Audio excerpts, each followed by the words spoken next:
tal? ¿Cómo está? Bienvenido, gracias por acompañarnos. Soy Ramiro Escoto, bienvenidos a Noches en Red. Saludos a toda la gente que nos hace el favor de ver a través de Hours Network en los Estados Unidos, en México, en Latinoamérica y a través de todas las plataformas donde este programa se transmite. Hoy vamos a platicar sobre un tema que viene ad hoc por las fechas en las que estamos pasando, pero no solamente tiene que ver con el tema de diciembre, enero, sino prácticamente se presenta en todo el año.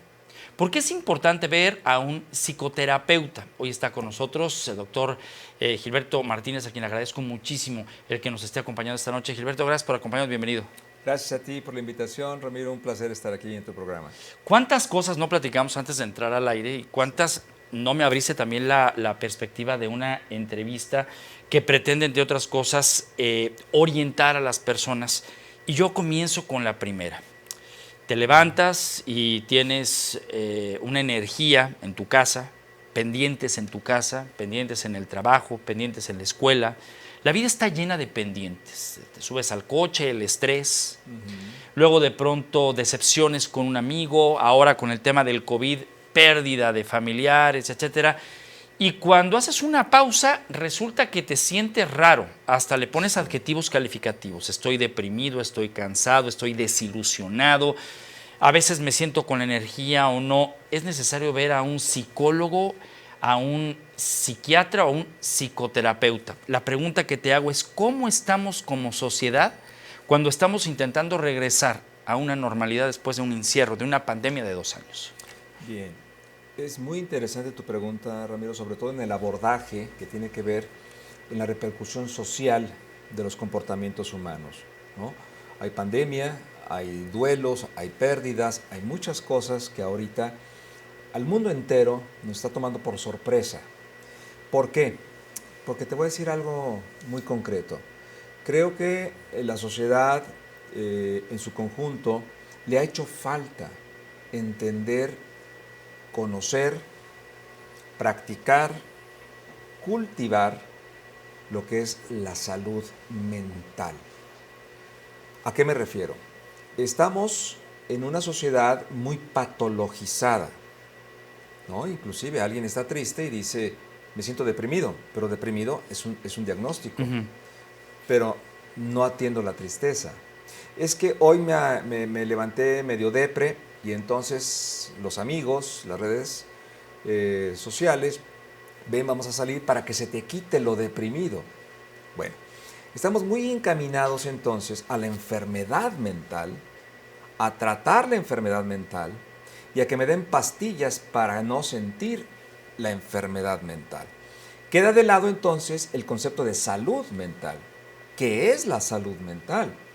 Y te lo pongo en un ejemplo que para mí es muy claro, muy básico para mí mismo. Si yo me baño todos los días, es porque estoy limpiando las células muertas de mi cuerpo, que todos los días están muriendo y por ende van a traer un deterioro en su conformación, un mal olor, pero también una falta de salud en mi piel. Si yo me lavo los dientes todos los días, es lo mismo. Bueno, pues ya me los lavé hace 3 días, ¿por qué me lo tengo que volver a lavar? El asunto de la mente todavía sigue siendo un poquito difícil en nuestro medio, porque no entendemos lo que es la práctica de limpiar nuestra mente, de atender nuestra mente, sobre todo en unos tiempos donde hay, como tú bien lo estabas comentando, hay situaciones de pérdida, hay situaciones económicas, hay situaciones en donde crecen las familias y luego las familias ya no son verticales, las familias ya son horizontales, o sea, yo me caso, yo tengo mis hijos, pero yo me caso contigo, pero tú tienes tus hijos y el papá de los hijos también tiene otros hijos y entonces ya son hijos de todo mundo, ¿sí? Y a final de cuentas esto trae como consecuencia una nueva forma, un nuevo esquema de familia que no está contemplado en nuestra sociedad porque es la manera de pensar de una familia, papá, mamá e hijos, nietos, abuelos, es vertical, pero ahora es horizontal. Esto conlleva entonces toda una serie de retos en donde nos tenemos que actualizar. Y actualizar significa trabajar en la salud mental actualmente. Mucho de lo que pasa en esta temporada navideña es que las personas no tienen o no tenemos resueltos nuestros duelos, nuestras pérdidas. Ya.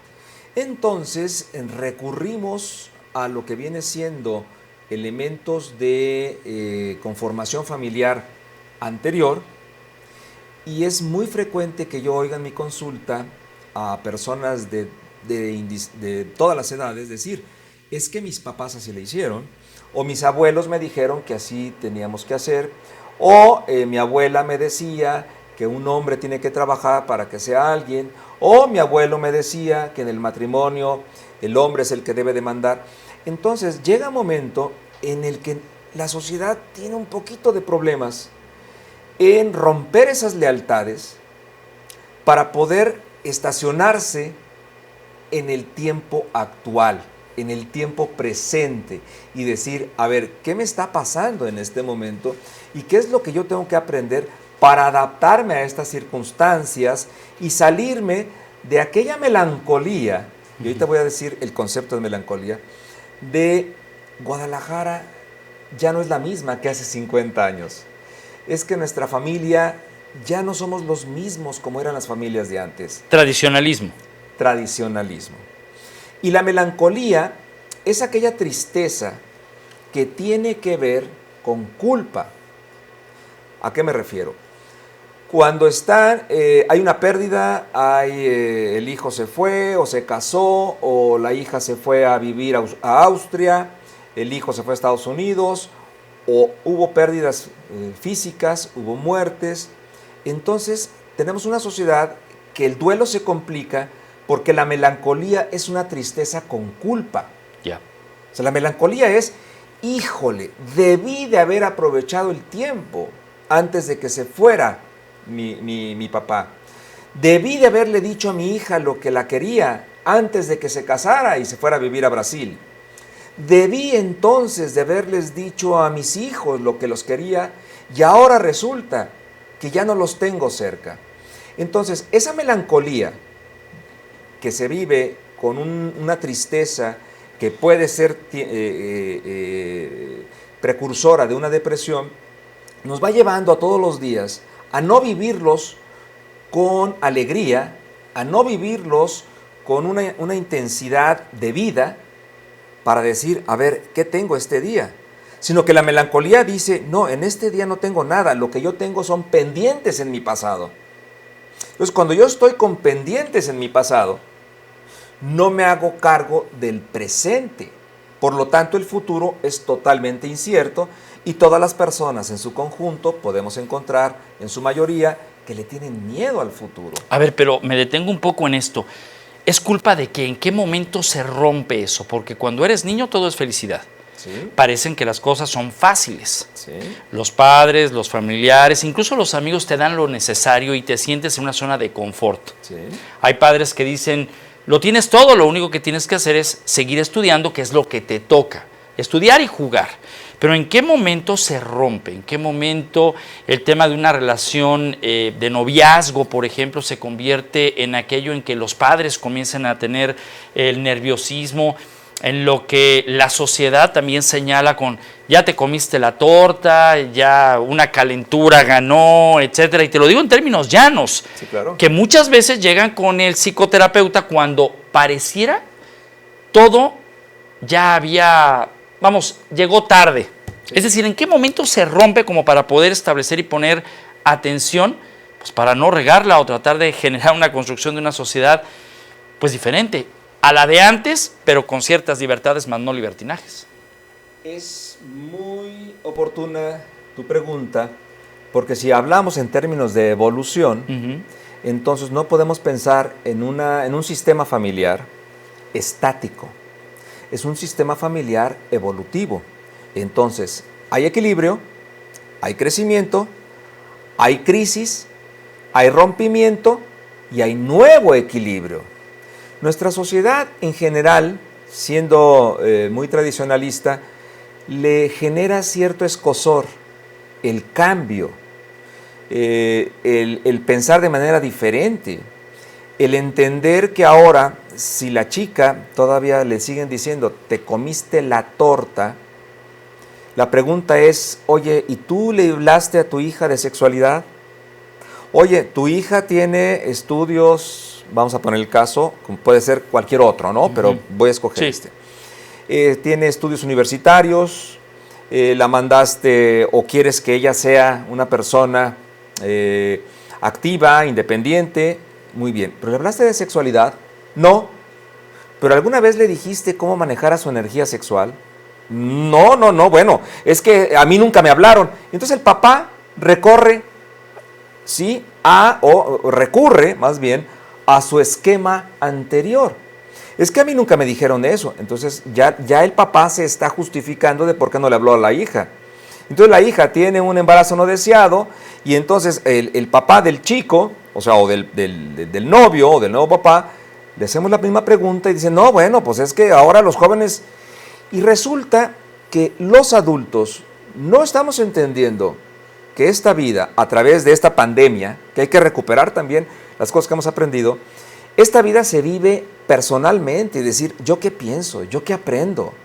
Y ya me doy cuenta que en la pandemia he perdido muchas personas, muchos amigos, muchas amigas, profesionales de la salud que no pensaron que se iban a enfermar, que se iban a morir. Ahora, ¿yo qué hago para poder entonces brindarle a mi sistema familiar y hacerme responsable de él y decirles, a ver, esta es la vida? Y ahora los chavos y las chavas tienen otros códigos que cuando teníamos tú y yo, que no somos ya pasamos de los 30, pero que ahora los chavos están entonces con una supuesta libertad, pero no tienen un guía. Y no tienen un guía porque muchas veces los papás y los maestros se convierten en autoridades castigantes. Nomás con que hagas eso y vas a ver lo que te va a pasar. Entonces el chavo está harto de que lo estén acicateando, sale en la noche a un antro, se toma 1 o 2 cervezas, se quita el miedo y entonces ya no es consciente de su sexualidad, pero tampoco no es consciente de su vida. Entonces, el problema ahí es que los esquemas familiares cambian, evolucionan, y hay que adaptarnos a practicar, entender y hacer llegar los valores a los jóvenes a través de la conversación y no solamente a través del látigo, a través del castigo, del miedo, la culpa o el pecado, porque entonces el joven no le queda claro, ¿no?, ese desarrollo de conciencia que los tiempos nos los están gritando, sé consciente. Y cuando muchas veces nuestros valores o nuestras tradiciones familiares no te preguntaban cómo estás, sino te decían, a mí me vale gorro cómo estás, aquí las cosas se hacen y llegas aquí a estas horas, a las 10 de la noche y se acabó. Entonces dices, bueno, pues entonces en lugar de hacer cosas a las 10 de la noche, pues las hago a las 3 de la tarde. Y todo tan feliz y contento. Creo que también, y ese sería también quizás otro tema, el hecho de que los padres, estos brechas intergeneracionales, debemos de acercarnos más y creer en nosotros, los papás, que sí podemos tener conversaciones con los chavos. Claro. Porque créeme que muchas veces yo pienso que muchos papás creen que los hijos o son tontos o no saben o están siempre en la loca, y no es cierto. Si tú no crees en los jóvenes, entonces el joven queda como un globo que lo inflas y luego lo sueltas, pues no sabes a dónde va a ir. Pero ojo, aquí acabas de decir algo muy interesante. Cuando existe una problemática, es muy común repartir culpas. Y la solución muchas veces se va al personaje, que en este caso puede ser un psicoterapeuta, un psicólogo, un psiquiatra, pero el paciente, el que va a recibir esa orientación, se va a sentir como que está loco, como que pues no es para mí, no le entro, porque al final del día hay como que en la profesión de ustedes no está muy claro qué es y lo tomamos como un extremo. ¿Qué es? ¿Para qué sirve? ¿Cómo funciona? Y si el que recomienda ir a un psicoterapeuta para arreglar algún tema es el primer paciente o el primero que tiene que ir ahí? Bueno, nuestra cultura no ha estado muy abierta a lo que viene siendo el tema de la psicoterapia. Si tú te fijas, hay todavía muchos programas en televisión que te hablan de chamanes, de manejos de energías, de cuarzos, y entonces la persona paga su espacio en la televisión y entonces pues encontramos ahí toda una serie de charlatanes que hacen mucho daño a la población, porque la población tradicionalmente ha estado educada, y yo también te lo digo, no sé tú, Ramiro, pero era: tú cree, reza, Sí. ten fe y todo se va a solucionar. Entonces, bueno, yo creo que sí, a Dios rogando, pero con el mazo dando. Sí, correcto. Porque si no, entonces Dios diría: a ver, a mí no me eches toda la culpa de lo que te pasa, pues también ponte atento y no solamente pidas trabajo, sal a buscarlo. Entonces, la sociedad de repente se encuentra como que con esa superstición, ¿no? De decir, bueno, es que si vas con alguien, yo no voy a ir con un terapeuta para que me diga lo que tengo que hacer. No, un terapeuta no te va a ayudar, no te va a decir qué tienes que hacer. Ahora ya están muy de moda los coach, y el coach no te habla de tu historia, sino que te habla de aquí para adelante. Sí.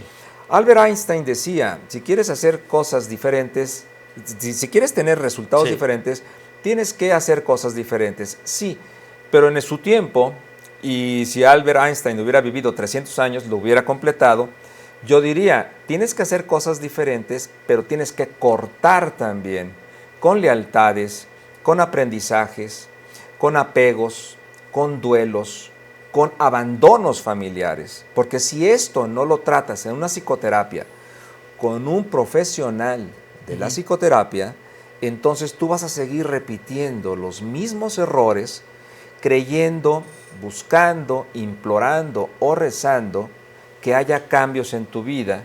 Por lo tanto, no eres responsable.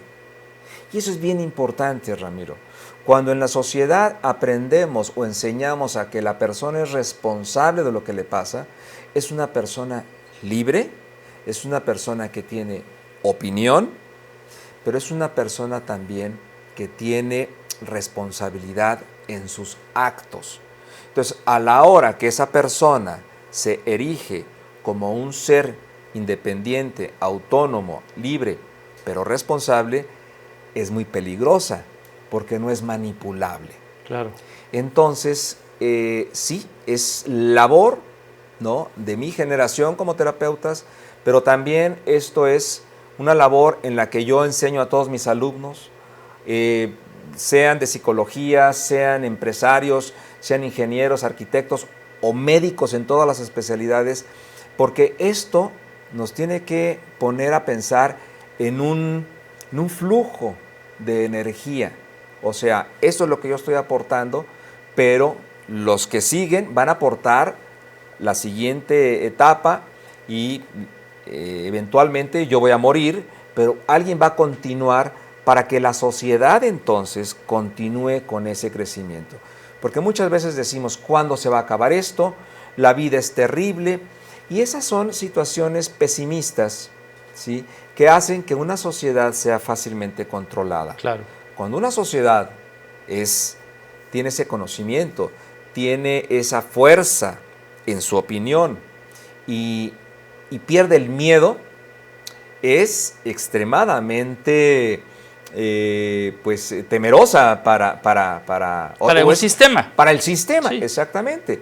Entonces, por eso vemos ahí, y yo desde mi punto de vista también, como un investigador de los fenómenos psicosociales, lo veo con mucho interés para ir aportando estas herramientas para que entonces se vaya moviendo la rueda, ¿sí?, que gire y que esto vaya generando, ¿sí?, a lo largo de los años un crecimiento, un mejoramiento, ¿sí?, en el engramado social, pero también una salud.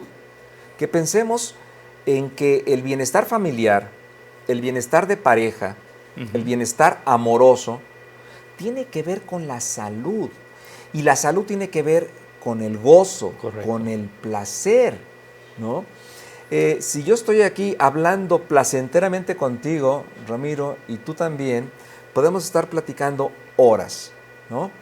Pero si alguien dice, no, es que no estoy a gusto en mi trabajo, no estoy a gusto en la vida, no estoy a gusto con mi sexualidad, no estoy a gusto en la escuela, entonces es una persona que se acostumbra porque cree que sufrir lo va a llevar a un premio mayor después de la muerte. Eso es todavía, lamentablemente, algo que impera en nuestro medio y entonces las personas le tienen miedo al placer. De hecho, muchos de mis pacientes llegan y me dicen, doctor, es que esta semana me sentí muy bien, qué raro, pero ay doctor, ¿qué va a pasar la siguiente semana? Entonces quiere decir que algo malo me va a pasar. O sea, Claro. si ya me sentí bien, tengo que tener... ¿Cuánto va a durar? Exacto. ¿No? Tengo que tener un castigo por Claro. haberme sentido bien. Sí. Ahí estamos rompiendo esos paradigmas y entonces las familias, ¿sí? Los jóvenes nos están diciendo, a ver, ¿qué pasa?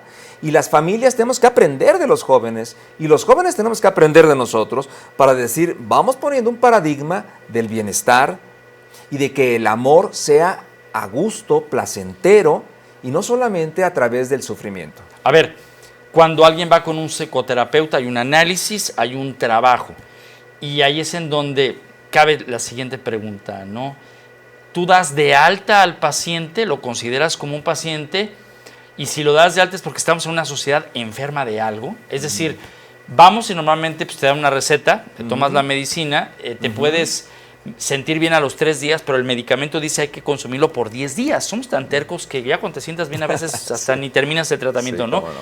Pero aquí la pregunta va en dos vertientes. Primero, cuando vamos al psicoterapeuta, nos analiza, nos ayuda, nos deja tareas, nos hace que aprendamos a percibir todo aquello por lo que vamos. Pero, pues también dejamos una carga en el psicoterapeuta. A lo que voy con la segunda pregunta es, ¿el psicoterapeuta necesita de un psicoterapeuta también para tratarse? Porque cada vez que alguien se siente en el diván, trae una problemática diferente. Sí. Acabas de decir algo que voy a hacer un paréntesis. El diván es una práctica psicoanalítica. Ahora tenemos muchas formas de entender la psicoterapia, no solamente a través de lo que vendría siendo el padre de la psicología, Sigmund Freud, y el análisis de tu inconsciente, subconsciente y de todas aquellas situaciones que te pasaron de pequeño. Sí. Ahora estamos encontrando también con unas grandes escuelas de psicoterapia lo que viene a ser las relaciones, ¿no? De hecho, el psicoanalista ni te sonríe, ¿no? Te dice, hola, ¿qué tal? Ni te ofrece un café porque entonces ya se está... Inanimado, ¿no? Inanimado. Sí, sí. Bueno, ahora ya muchos psicoanalistas han cambiado a la parte sistémica, a decir, a ver qué pasa, cómo estás, no tengas miedo, no me voy a embarrar en ti ni tú en mí. Entonces, el psicoterapeuta sí tiene que tener su proceso de psicoterapia, sí, porque si no le va a dar terapia a sus propios miedos. Correcto. Con esto, muchos de los diplomados de desarrollo humano que después daban terapia, pues era terrible. Muchos coach, muchas personas que me encuentro ahora que fueron a una terapia muy fuerte, fueron a un taller de emociones y encontraron la luz en el camino, ahora se ponen a dar terapia. Eso es terrible, eso es antiético. Claro. Entonces, el terapeuta es una persona que está preparada en la parte técnica, en la parte académica, profesional, para abordar problemas, y ahí viene un asunto bien importante. No todos los problemas son iguales. No todos los hombres piensan lo mismo, ni a todas las mujeres, ¿sí?, les pasa lo mismo. Entonces, cuando hay una persona que tiene un trastorno de personalidad borderline, ¿no?, que está en un punto específico, hay que tratarlo de alguna manera. No es lo mismo una persona que está en un proceso de duelo y que durante 2 años no ha podido con la pérdida de su mamá o de su hijito, y entonces eso se trata como una depresión, cuando dices, no, esto no es depresión, es un duelo crónico patológico, complicado, porque lo que han tratado de hacerle es, no, ya no pienses en él, ya no estés triste, cuando dices, no, siente tu tristeza, ¿sí? Para que acomodes esa partida, ese hijo, ese ser amado que se murió, lo acomodes, ¿sí? En un lugar donde tú lo vas a seguir queriendo, pero siendo consciente de que en nuestra vida somos mortales y él se va a ir y tú también. Bueno, también si hay una situación donde hay una depresión, porque muchos de mis pacientes tienen a sus mamás con una depresión crónica.